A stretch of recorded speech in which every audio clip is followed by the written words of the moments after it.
Picture a pyramid built on silence. At the bottom, thousands do the dirty work and take the fall. At the top, a handful give the orders and never touch a thing. This is your life as every rank in the American Mafia, from the street to the boss's chair, and how the whole thing came crashing down. La Cosa Nostra, this thing of ours, isn't chaos. It's a corporation with a body count. Every family runs on the same chain of command. Associates at the base, made men in the middle, and a boss at the very top, whose word is law. To understand it, you have to climb it.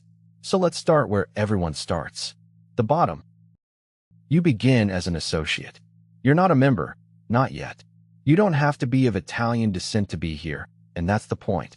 You take the risks the made men won't. You run errands, move product, collect debts. You do the work, and you take the fall if it goes wrong. Prove yourself, stay loyal, keep your mouth shut, and someone might notice. To rise, you have to be made.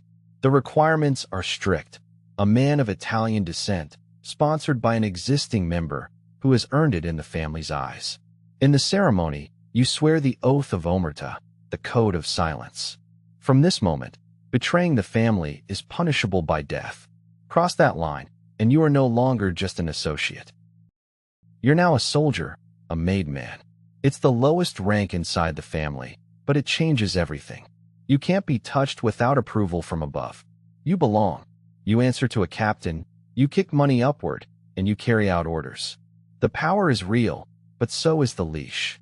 Every dollar you earn, a cut flows up the pyramid.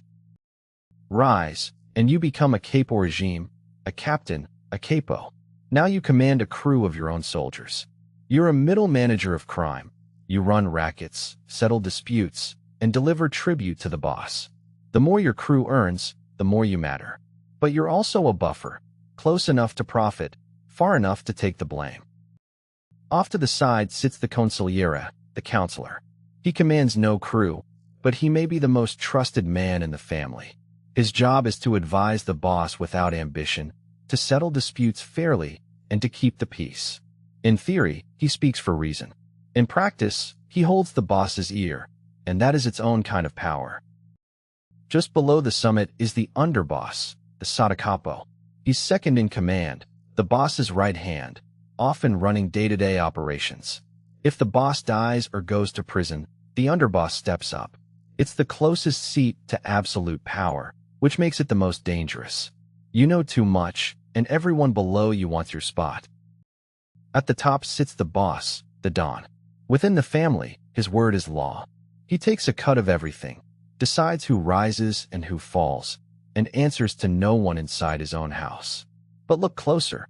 The boss is also the biggest target. Rivals want his chair. The government wants his head. Sitting atop a pyramid built on silence means the whole world is aiming up at you. But no boss rules alone. In 1931, Lucky Luciano created the Commission, a governing body of the most powerful families to divide territory, settle wars, and approve killings. In New York, it became the Five Families.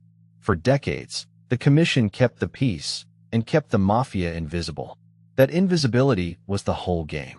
And in the 1980s, it ended. The weapon was a law called RICO, passed in 1970. It let prosecutors charge an entire organization for crimes committed anywhere inside it. The boss could be convicted for orders he never touched. In the 1985 Commission trial, prosecutor Rudolph Giuliani put the heads of the five families in one courtroom, and most were sentenced to 100 years. Then the code itself broke. Sammy the Bull Gravano, an underboss, turned witness against his own boss. Omerta, the silence the whole pyramid was built on, was gone. A structure that survived on secrecy was undone by a law and a broken oath. So here's the question. Which rank would you least want to hold? The associate who takes the fall, or the boss the whole world is aiming at? Tell me below. This was educational and documentary. No glorification, just how the machine was built